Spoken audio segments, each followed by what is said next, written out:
केला बेचने वाली चुड़ैल। एक बार की बात है, जादूपुर नाम के गांव में करतब दिखाती एक औरत एक रेड्डी के लिए गांव में आती है। आइए आइए मेहरबान कदरदान, खाइए रोहड़ा के ताजे ताजे केले। कभी खाए नहीं होंगे ऐसे केले, पीले पीले केले खाइए। ये कहकर रोहड़ा हाथों में 4 केले लिए उन्हें सर्कल में जोर जोर से हवा में उछालती हुई करतब दिखाती है, जिसे देखकर आसपास के सारे बच्चे अपने अपने मम्मी पापा से उस औरत के पास जाने की जिद करने लग जाते हैं। पापा, ऐसा तो सर्कस में बॉल से होता है ना, ये आंटी तो केले से कर रही है। चलिए ना पापा, देखते हैं। रोहड़ा एक पतली सी तार पर चलती हुई केलों से करतब दिखाती है। आते जाते सभी लोग बाहर रुककर उसके करतब देखते हैं और वाह वाही करते नहीं थकते। जैसे ही एक आदमी पास आकर उसे पैसे देने लग जाता है, तब वो कहती है, अरे नहीं नहीं साहब, मैं करतब तो बच्चों के मन को बहलाने के लिए करती हूँ। धंधा तो मेरा केले का है। पीछे देखो मेरी रिड्डी, जो भी मेरे केले खाएगा मेरी तरह चुस्त दुरुस्त और तंदुरुस्त हो जाएगा। पता चलता है क्या कि मेरी उम्र 55 की है। अरे पर ऐसे ठंड के मौसम में कोई केला क्यों खाएगा? ये ऐसे वैसे केले नहीं है साहब, ये शरीर में गर्मी देते हैं। ठंड को दूर भगाए जो भी रोहिणा के केले खाए। पापा, अगर मुझे केले नहीं मिले तो मैं घर नहीं जाऊंगी।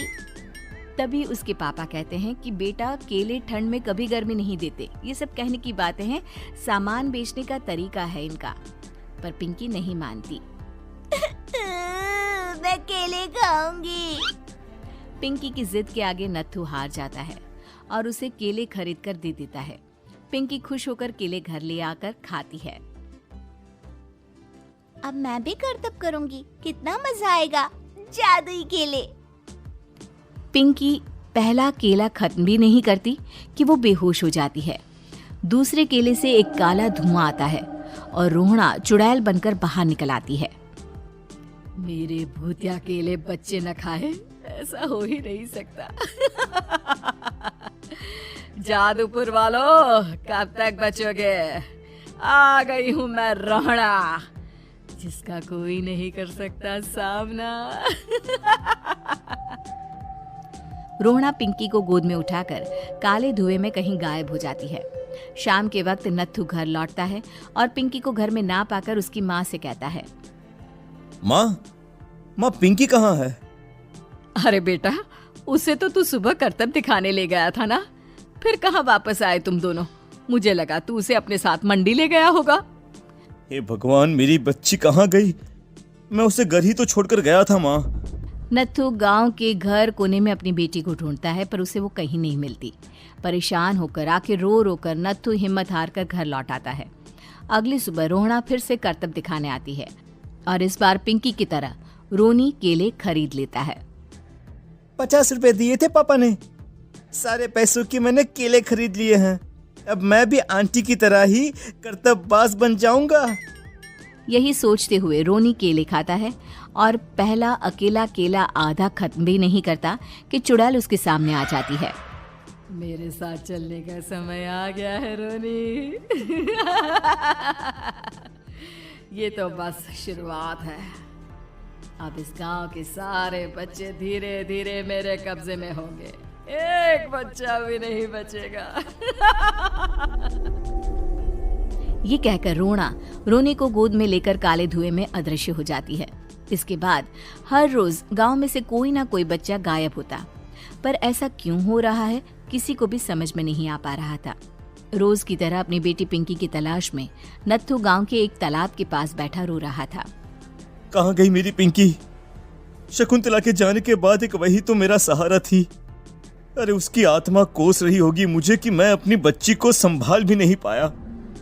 नत्थू ये कहता हुआ रो ही रहा था कि तभी तालाब में से उसे शकुंतला की आवाज सुनाई देती है। कहाँ थी तुम शकुंतला? हमारी बच्ची और सारे गायब हुए बच्चे रोहड़ा के कब्जे में हैं। वो बच्चों को जो केले देती है उससे बच्चे बेहोश हो जाते हैं और उसके कब्जे में आ जाते हैं और वो उन्हें ले जाकर काली दुनिया में ले जाती है।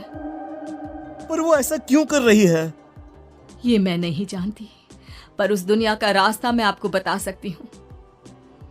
जहां ये नदी खत्म होती है वहां एक केले का पेड़ है, उसके नीचे एक दरवाजा है, वहीं से रास्ता जाता है उस दुनिया का। ये कहकर शकुंतला की आत्मा गायब हो जाती है। गांव के सभी लोग झुंड बनाकर उसी रास्ते से काली दुनिया में चले जाते हैं और वहां देखते हैं कि सारे बच्चे वहां काम कर रहे थे। पापा मुझे ले चलो यहाँ से। पापा पापा। सभी बच्चे अपने मम्मी पापा से लड़ जाते हैं। तुम लोग यहाँ तक आ गए? क्यों हमारे बच्चों को पकड़ लिया तूने? तुझे शिकार ही बनाना है तो ले, हम सब आ गए हैं, हमें खा ले। नहीं, मुझे बच्चे चाहिए। मेरे बच्चे के बदले तुम लोगों के बच्चे। क्या मतलब? इसी गांव में रहने वाली एक औरत थी। केले की चोरी के इल्जाम में मेरे बेटे को गांव वालों ने इतना मारा कि वो मर गया।